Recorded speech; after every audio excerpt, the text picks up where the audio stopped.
What's up, party people? Welcome to today's video where we are talking about trusting the process and what the freaking heck that means.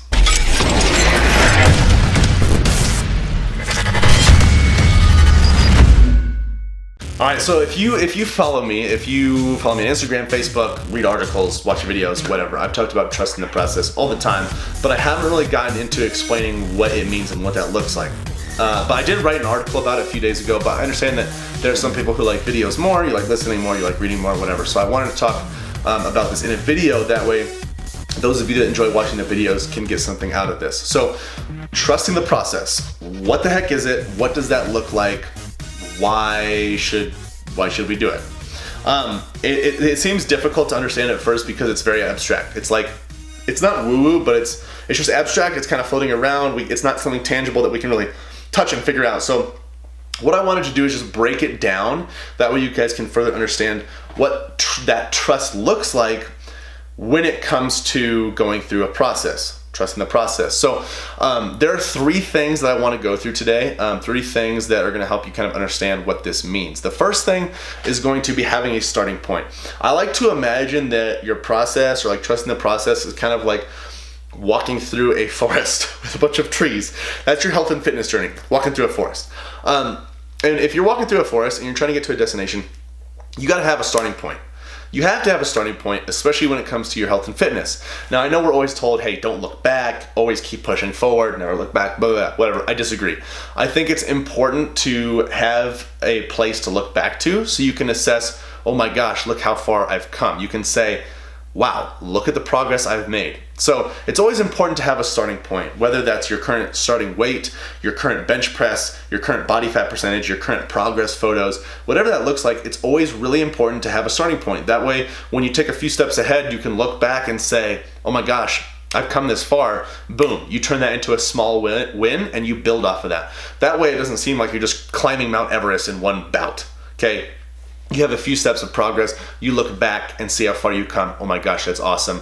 More inspiration, motivation. A few more steps, look back. Oh my gosh, that's awesome.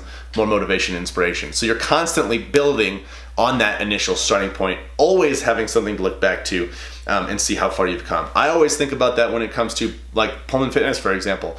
I think about when I was 19 years old, training in person, figuring out how the heck I was gonna make a living training from 5 a.m. to 6:30 p.m. every single night. I wasn't doing that at that point, but I realized in order to make a decent living and provide for a future wife, future kids, that's what I would have to be doing. And I was feeling hopeless in that time, but I knew I loved health and fitness. And so I always remember that point. I always remember like how hopeless I felt, and no matter where I'm at, when I look back at that, I realize how far I've come. It might not be astronomical, but there's some progress there. So make sure you guys have a starting point, whatever that looks like. The second point is going to be, or the second thing that I want to talk about is having a process, having an order and a routine, especially when it comes to health and fitness. When you're walking through a forest, you have to have a path, you have to have something that you follow, that you can trust, that you know is going to get you to your final destination. Same thing when it comes to your health and fitness. You got to have some sort of routine, some sort of training plan and nutrition protocol that you know is going to get you to your final destination if you put the work in. If you're just kind of going to the gym and going through the motions and thinking, oh, I'm just going to do this because I think it's good for me, I think it's healthy, that's not good enough. You got to sit down and really say, what am I going to do each and every single day that's going to get me to my end goal, to my destination? What am I going to do, and what am I going to trust in that, to a point where I know if I'm consistent, it is for sure going to get me to that goal or destination? What does that look like? Really break it down. What exercises am I doing? What am I eating? How many reps am I doing? How many sets am I doing? What load am I doing those sets and reps at? Am I doing 80% of my 1 rep max? Am I doing my 2 rep max? What does that really look like each and every single day? Build on that. Because if you have that built and structured, that's going to give you more freedom and flexibility in a sense, because you're just going to be able to trust what is going on. You're not going to want to bounce from one thing to the next, always taking a left. Like if you're walking through a forest, you're not going to take a right on this path and a left on this path because you're not trusting the one that you're currently on. You're going to keep pushing forward because you know that you can trust that process. And also, when you create that sort of plan when it comes to your health and fitness, that's going to give you opportunities to assess and figure out, what are the obstacles in my life? What happens when all 4 of my kids are going to be puking over the toilet one night? What happens when I need to, travel? What happens when I need to go on vacation? You're going to be able to plan for those things. And when you can plan ahead, and you have something that is structured and set out for you to do when those things happen, no problem at all. Those obstacles are not going to set you back. The obstacles are always going to come up. That's inevitable. But you're going to be able to handle them and tackle them properly when you prepared for it. So that second part is just going to be having a process, having a plan that is structured and that is goal-oriented, that you can trust and know that if you execute it with consistency each and every single day, it's going to get you to that end destination. And obviously, third point is going to be having an end goal. Having an end goal is going to be the reason you are walking on that path. Your goal is going to be what's pushing you forward, what's inspiring you and motivating you at times, what's allowing you and pushing you to be persistent. That is your end destination, and it is so important. But I want to go in a little bit more detail here. I just don't want to say have a goal, have an end destination, have a good night, see you later. I want to talk about this in a little bit more detail. So that goal, you're going to need a what.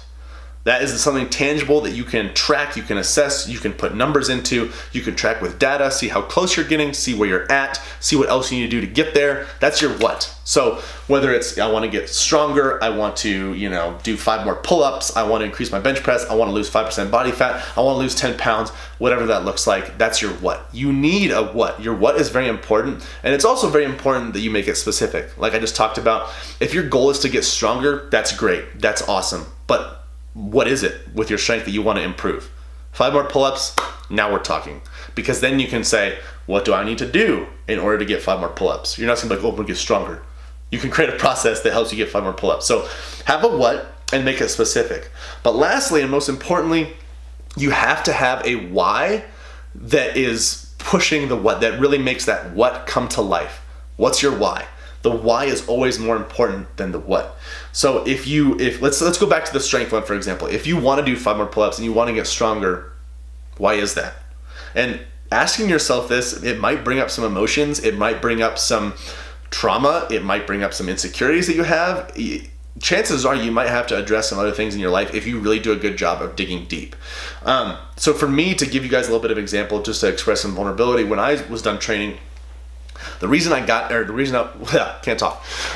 I was done playing baseball, the reason I got into health and fitness is because it was a distraction. My dad used to bodybuild, and so he brought me to the gym just to help me get my mind off of baseball, because what happened growing up is I put my whole soul and my identity into being a baseball player. So once that was gone, I didn't know who I was, I didn't know what my purpose on this earth was, and I know that it sounds silly because it's a sport, but it was real. We all have things in our life that we have put our validation and our identity into, and baseball, that was the thing for me. It was baseball. So I was at a place where I didn't know who I was. I didn't know what my purpose was. I didn't know why I was here on this earth. And I was just depressed. And that was my why as to, why I kept going to the gym. I wanted to get bigger and I wanted to get stronger because I had insecurities with who I was. And I thought, well, if I don't have an identity as a baseball player, I'm going to have an identity doing something else. And I guess I'll try to make that thing being bigger and stronger. That's just the reality. That was my why. And then my why was also because it makes me numb and forget about baseball. That was the reality. Now I'm in a much healthier place where I understand that it's actually important for my health and fitness, and it enables me to better serve people. If I'm healthier, I can touch people's lives better. I can, do a better job of just taking care of myself if I'm healthy. And so the point is, if you really dig deep and figure out what your why is, it might cause you to think about some things you've never had to think about before. But that's when you know you're doing the right thing. So find your why. If it's, I want to get 5 more pull-ups, why? Oh, because you couldn't do a pull-up in front of 10 girls when you were in middle school and you've been insecure about it ever since? Now we're getting somewhere. Find your why. Whatever it is, find your why. Okay, so that end destination, you're going to need a what, and you're going to need to make that what tangible. And after you make the what tangible, you're going to have to find the why. Saying why and what so much, it's starting to sound weird now. Anyway, those are the 3 things that I recommend doing to figure out really how to trust the process. Find a starting point. That way you can look back and figure out how far you've come and create a win out of it and get some encouragement. Second thing is find a process. Sit down, figure out what's important to you, figure out what's realistic, what you can really execute and stay consistent with each and every single day. That way you know it's going to get you to that end destination if you put the work in. Lastly, find that end destination, which is your goal. It's your what, your specific what, and then your why. So those are the 3 things you guys can put into play in order to further trust the process and understand what that trust means. And if you guys need any help on this whatsoever, if you don't understand what the heck I was talking about, or if you have a question, Never be bashful. Don't feel shy. Just ask. I'm here to help you guys. I love and care for you guys. I want you guys to be better individuals, both in life, career, health and fitness, whatever that looks like. So reach out to me if you have any questions whatsoever, and I would love to help you as best as I can. That can be Instagram, Facebook. Give me a call if you go to the website. You can send me an email, adam@poehlmannfitness.com. Just know that I'm really here for you, and I do want to help. So reach out whenever you feel like you need to. Other than that, thank you so much for watching this video. Dead serious. I wouldn't be able to sit here and have a platform and have an audience if it weren't for you guys. So thank you so much for all your love and support. I'm not joking. It means the world to me. I really do appreciate it. So thank you very much. And other than that, I'll see you guys in the next video.